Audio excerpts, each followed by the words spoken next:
بھی اگلا سوال ہے، سورج گرہن اور چاند گرہن کی اسلام میں کیا اہمیت ہے اور سائنٹیفکلی اس کی ایکسپلینیشن بھی فرماؤ۔ سائنٹیفکلی تو میرا خیال ہے آج کل سارے ہمارے مسلمانوں کو پتہ ہی ہے کہ چاند گرہن اور سورج گرہن کیوں لگتا ہے جی ویسے یہاں پہ ہندوانہ معاشرے میں بڑی عجیب و غریب باتیں بھی مشہور تھی، ایون یہ بھی مشہور ہے کہ جی وہ چاند گرہن یا سورج گرہن لگا ہو تو یعنی کوئی پریگننٹ عورت جو ہے وہ باہر نہ نکلے، یہ ہو جائے گا، یہ ساری اسلام کے ساتھ تو یہ توہمات میں اسلام بلیو نہیں کرتا۔ اسلام کی تعلیمات بڑی یعنی واضح ہیں۔ باقی سائنٹیفکلی تو آپ کو یہ پتہ ہی ہے کہ جب یعنی اپنی جو آربٹس میں اورینٹیشن کے دوران جب کبھی بھی چاند جو ہے وہ سورج اور زمین کے درمیان آ جاتا ہے دن کے وقت بھی، تو ظاہر ہے کہ سورج پیچھے چھپ جاتا ہے، اس کی وجہ سے اچانک کافی بڑے لیول کا اندھیرا ہو جاتا ہے، اس کو ہم سورج کو کہتے ہیں گرہن لگنا۔ ان سورج کے آگے چاند آ گیا تو وہ کالا ہو گیا سارے کا سارا۔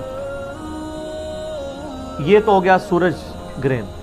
اور چاند گرہن یہ ہوتا ہے کہ چاند اور سورج کے درمیان جب ایگزیکٹ زمین آ جاتی ہے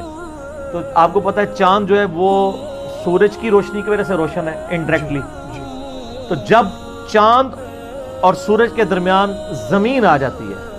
تو پھر سورج کی روشنی چاند تک نہیں پہنچ پاتی، اس کی وجہ سے چاند ایک دم سیاہ پڑ جاتا ہے، اس کو گرہن لگ جاتا ہے۔ تو یہ ہے سائنٹیفکل ریزن، سائنٹیفکلی یعنی ہم اس کو جو بیان کرتے ہیں۔ باقی اسلام کے اندر اس کی اہمیت اس اعتبار سے ہے، اسلام اسے اللہ کی نشانیوں میں سے ایک نشانی لیتا ہے، جس طرح باقی قدرت کی بڑی نشانی ہے، آندھی کا آنا، ہواؤں کا چلنا، زمین سے ایک بے قدر بیج سے اتنا بڑا درخت نکلنا، پھولوں کا اگنا، یہ جتنی اللہ کی قدرت کی نشانی ہے ان میں سے ایک یہ نشانی ہے۔ بخاری اور مسلم دونوں میں ایک حدیث موجود ہے، مشکات میں آپ کو پہلی جلد میں خسوف کا ایک چیپٹر ملے گا، خسوف کی نماز۔ تو بخاری اور مسلم دونوں میں حدیث موجود ہے کہ جب کبھی بھی سورج گرہن یا چاند گرہن لگتا تو نبی علیہ السلام خسوف کی نماز ادا فرمایا کرتے تھے۔ اور سیدہ عائشہ کہتی ہیں کہ وہ نماز ایسی ہوتی تھی کہ جب تک گرہن ختم نہیں ہوتا تھا آپ صلی اللہ علیہ وآلہ وسلم مسلسل نماز میں مشغول رہتے تھے، کہ اونچی آواز سے بھی کبھی آپ سے قرات کرنا ثابت ہے اور آہستہ آواز سے بھی ثابت ہے، دونوں طریقے سنت ہے۔ اور اس میں قیام سورۃ البقرہ پوری پڑھی اور اتنا ہی لمبا رکوع کیا، اور رکوع کے بعد پھر قیام میں واپس آئے، پھر پہلے قیام سے تھوڑا چھوٹا قیام کیا اور پھر دوبارہ رکوع کیا، یعنی ایک رکعت میں 2 قیام اور 2 رکوع، پھر دوسری رکعت میں بھی 2 قیام اور 2 رکوع کیے، حتیٰ کہ جب گرہن ختم ہو جاتا تو آپ علیہ السلام سلام پھیرتے تھے۔ اور صحیح مسلم میں آتا ہے کہ جس دن سورج گرہن نبی علیہ السلام کے مبارک زمانے میں لگا نا، بائی چانس اس دن نبی علیہ السلام کے بیٹے ابراہیم کی وفات ہوئی تھی، تو صحابہ نے کہنا شروع کر دیا یہ گرہن اس لیے لگا ہے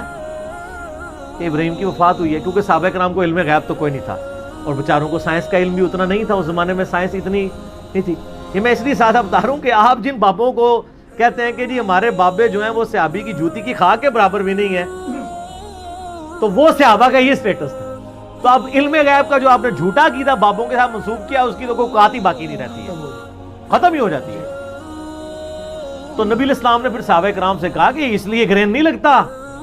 یہ تو اللہ کی نشانیوں میں سے ایک نشانی ہے، کسی بندے کے مرنے کے اوپر گرہن نہیں لگتا۔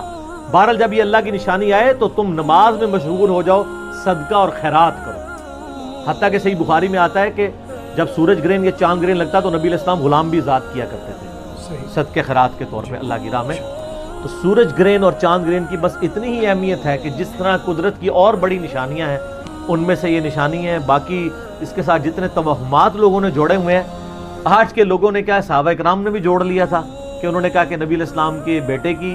ڈیتھ ہوئی ہے اس لیے گرہن ہوا، تو نبی علیہ السلام نے اس کو اسی وقت کنڈیم کر دیا کہ ان چیزوں کے اس کے ساتھ ریلیٹ نہ کرو، ایسا نہیں ہوتا، یہ اللہ کی نشانیوں میں سے، یعنی اللہ تعالیٰ جب چاہتا ہے اس کے ساتھ ایسا معاملہ کرتا ہے۔